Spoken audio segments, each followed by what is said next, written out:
When we're brought into the world, we each bring our own unique, fascinating identities that some argue completely form from scratch or are pre-existing, which leads us to the infamous question: which one plays a more significant role, or better yet, what ultimately defines our personalities, identities, and who we are as people?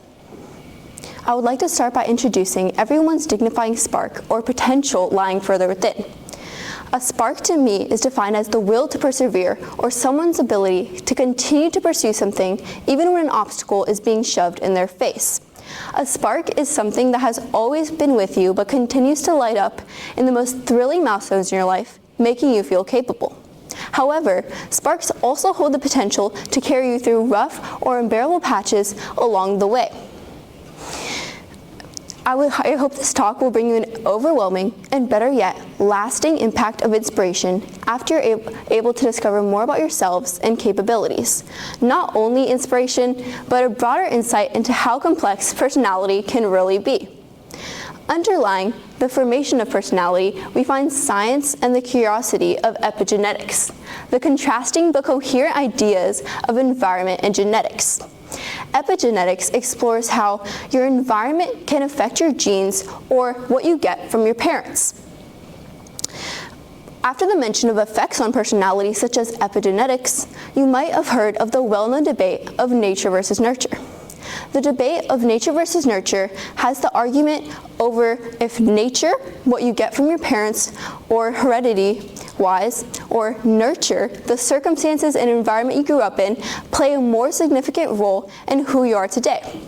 This debate has evolved into scientists agreeing both factors play a significant role, but is still ongoing for which side is more important. Why should one have to outweigh the other if they both change who you are today? Victor Katch supports this by saying, we now know genes do not act independently of their context, but they do what they do because of their context.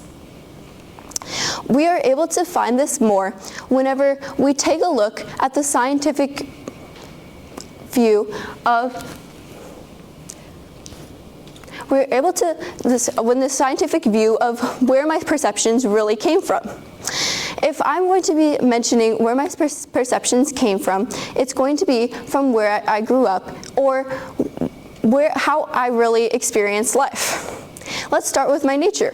Both of my parents are scientists, and they're from two different cultural backgrounds, and I was born in Paris, France. Whenever I was growing up, I was learning 3 languages around the same time, so it allowed me to have more thoughts on things and really explore more on myself.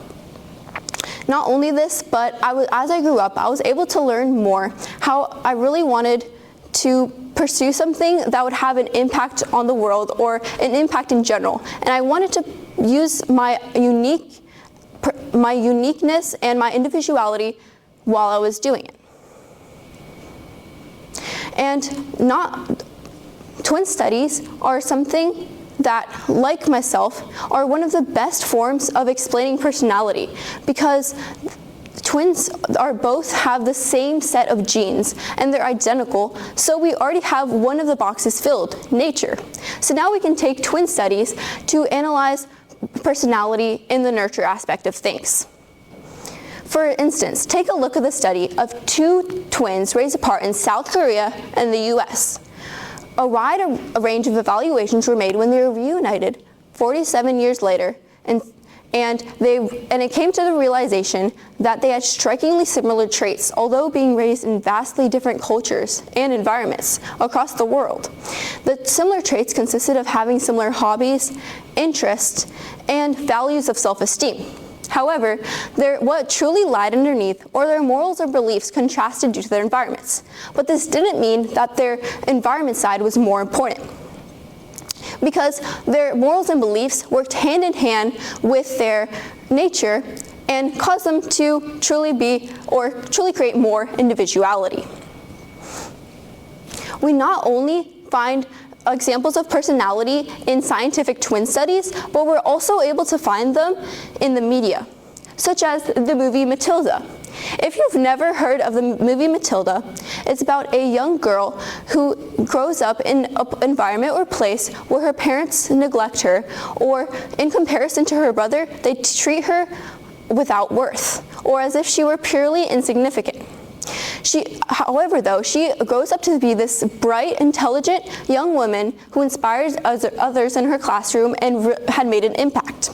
Now, you might be wondering, how is this possible, or how could it be that her brother was so different than her? Well, let's start by stating the obvious. Matilda was neglected and put aside.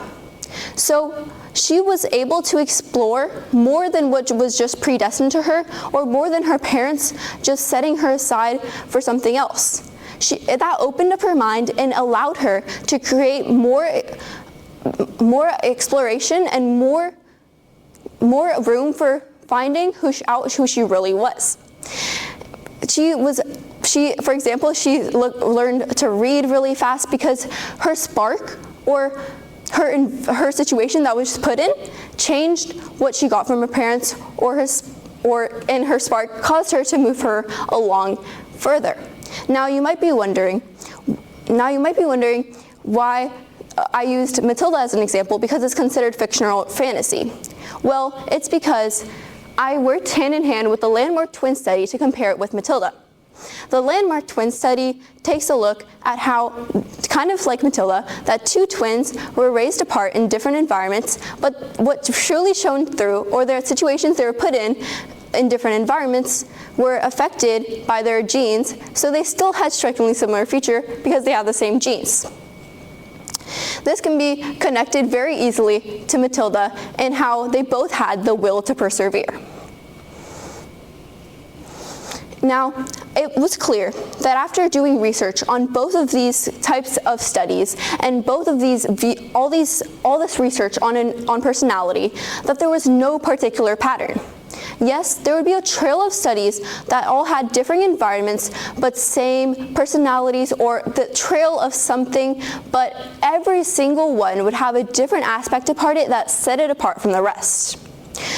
Such as Matilda, how neglection made her completely different from the rest.